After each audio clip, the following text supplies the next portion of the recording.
This video is going to depart from the style of a lot of my previous videos because typically I try to be very positive about things. Even if the situation overall is negative, I like to try to see what is the silver lining, what is the upside.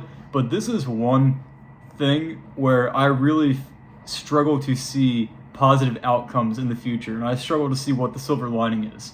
And what I'm talking about is the title of this video. I'm talking about the fact that we are headed for a apocalypse in mathematical literacy. And I don't use that term for the purpose of exaggeration. That's literally the scale of what we are being faced with. The future generation, the generation that's coming up through middle school and high school and beginning to enter college, has almost no functional mathematical literacy. And obviously that's a generalization. There are kids that still understand math, but the number of kids that understand math at the level that people did even 5 or 10 years ago is dropping precipitously. And it's really not showing any signs of stalling or reversing into the other direction. Let me just start giving you guys some insight into how bad it is. There's the school in the California school system, the university school system, I believe it was UC San Diego, where some crazy percentage of their student body is taking remedial math. And it's not like remedial high school math. It's like remedial middle school math. We're going back to like the very basics of calculating the area of shapes, of doing just very simple algebraic manipulations, of working with fractions.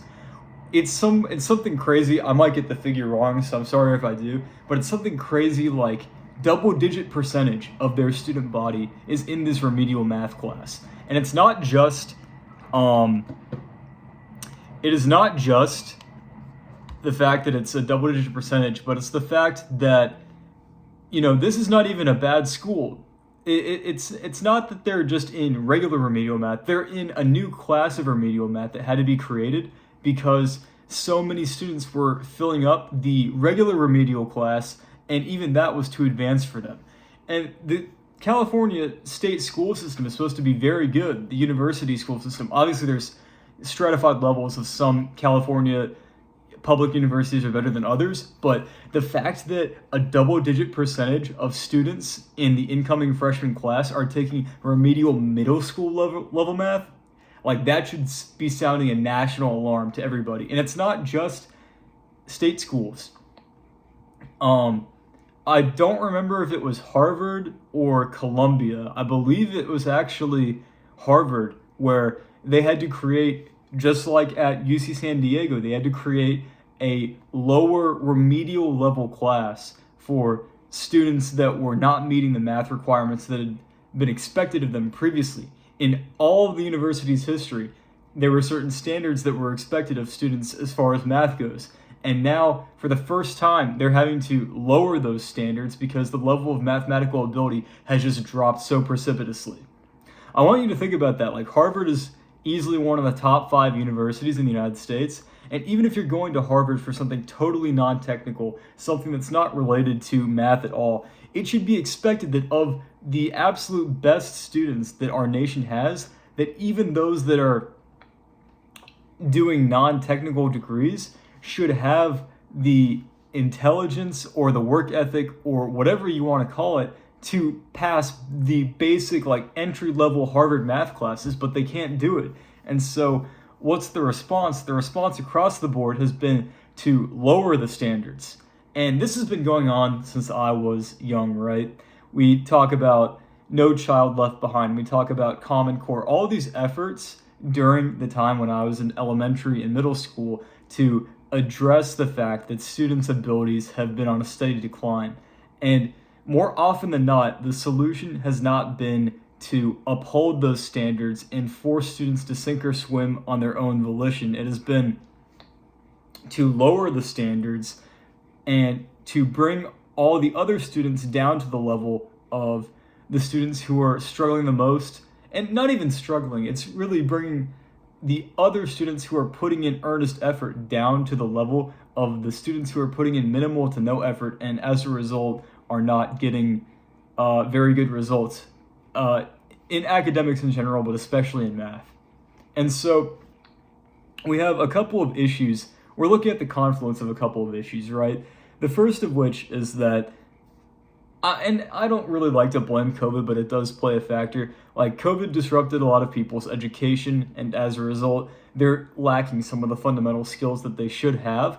And those shaky foundations are manifesting later on, years down the line, when they try to take other math classes and they don't have a strong enough foundation in the math classes that preceded that. And as a result, they are kind of stuck with this inability to learn because they can't really progress from whatever mathematical ability they were at before COVID.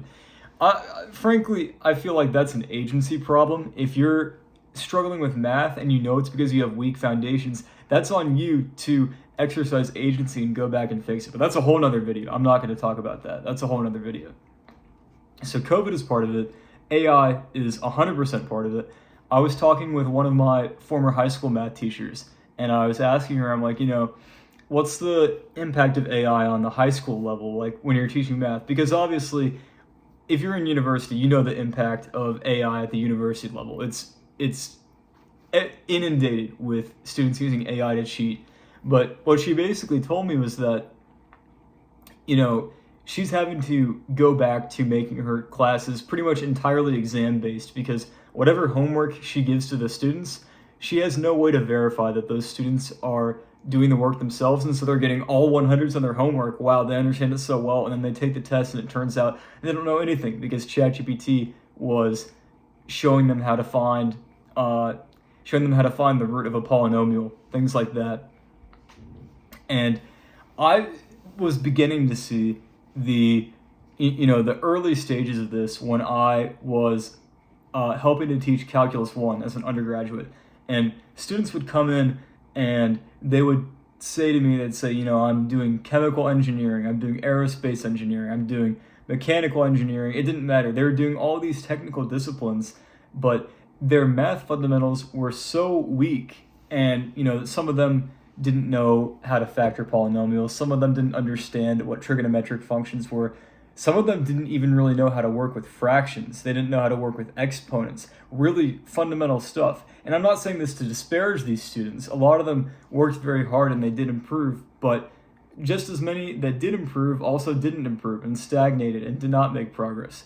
And I just can't for the life of me understand why, if you think you're going to be an electrical engineer and you can't work with exponents, you don't know how to manipulate exponents, why is that not like all the alarm bells are sounding and you're like, okay, wow, I need to really shore up my fundamentals. Let me work outside of class. Let me go on Khan Academy. Let me do something, because at my current rate, I'm not going to make it to the end of my degree because my math abilities are too weak. I don't understand how that wasn't something that rang as an alarm bell for many of these students, but I digress, but that's just to give you an idea of how widespread this issue is. It's all across different schools, whether you're in the California school system or whether you're in Harvard, whether you're in a state school, doesn't matter. Whether you're in high school or college, basically all across the board, people's ability to do math has gotten worse and it's been diminished. And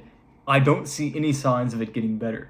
So I talked about first COVID and I talked about AI. Secondly, like point 2.5 is probably that many students do not really seem to have the agency to try to work outside of class to shore up their abilities when their abilities are not up to par. If students are struggling with fractions or exponents or algebra or whatever, rather than try to work to correct their deficiencies and the things that they're struggling with, they would rather just keep struggling or expect somebody else to step in and save them. And that's just not how it works. You have to work proactively to try to improve the areas that you're struggling in. But very few students have the wherewithal to do that. And so a lot of them just sort of get washed out in these early level classes. They get weeded out, unfortunately. The final thing that I wanted to say, and I think this is perhaps the most pernicious of the factors contributing to this issue, is that we are lowering standards rather than enforcing them. When COVID was coming around, a lot of universities removed the test scores as prerequisites for you submitting an application. And what we saw as a direct result of that was that people would come in with no idea what the heck they were doing because they could achieve like a 10.0 GPA in high school because their high school didn't enforce any academic standards and did crazy grade inflation. And then they come in, they don't submit test scores because test scores would actually indicate whether or not they are competent. And they enter university totally unprepared. And it's just a bad situation for everybody. It's a bad situation for the competent students and for the professors because they're overwhelmed trying to cater to students who are really not up to the level that they should be. And it's bad for those students because they're going to school, they're taking out loans, they're accruing debt for something that they were not ready for. And so this is, a lot of schools have started to go back to requiring test scores for this reason, but just as many have not. And, who knows when they'll realize that they've made a mistake. But it's not just university test, like admission scores.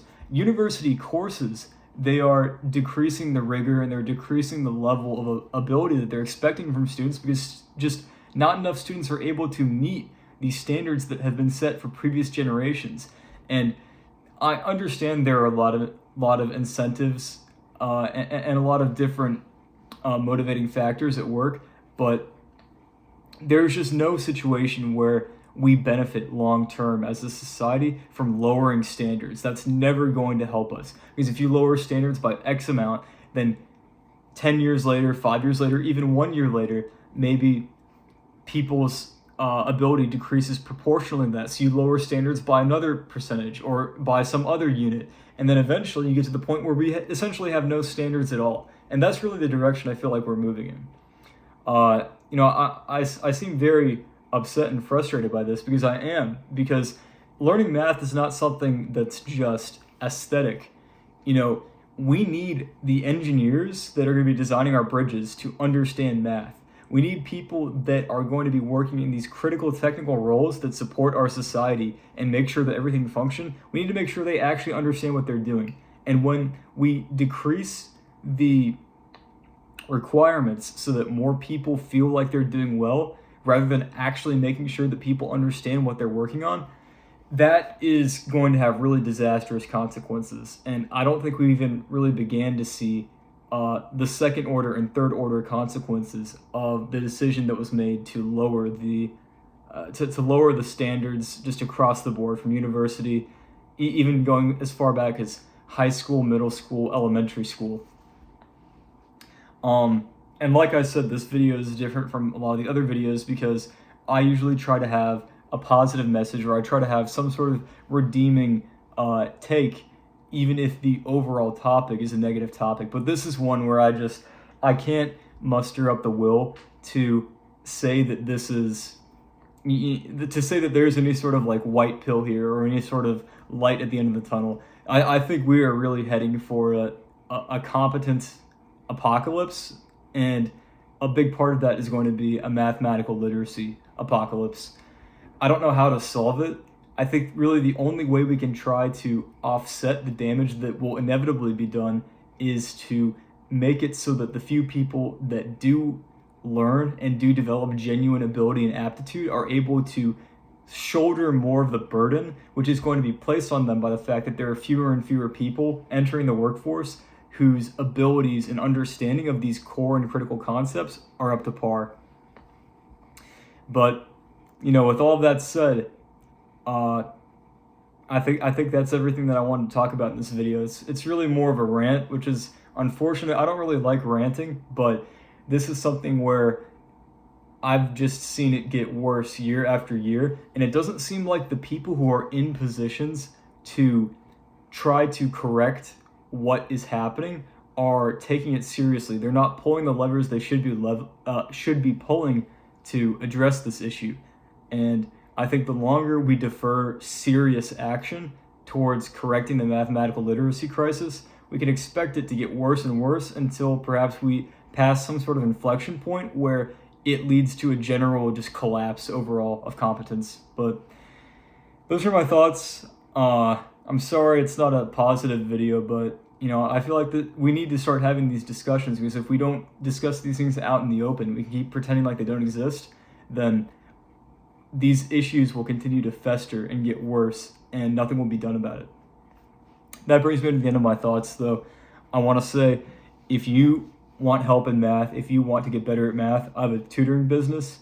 I do tutoring from high school level, ACT and SAT prep, all the way up to the university level. And if you want to look into that, I have free consultations. Go to www.kuehrtutoring.com. That's KUEHR tutoring.com. Get a free consultation with me. We'll figure out what's best for you and how I can help you, and we'll get started. Other than that, guys, thank you so much for watching. That's the end of this video.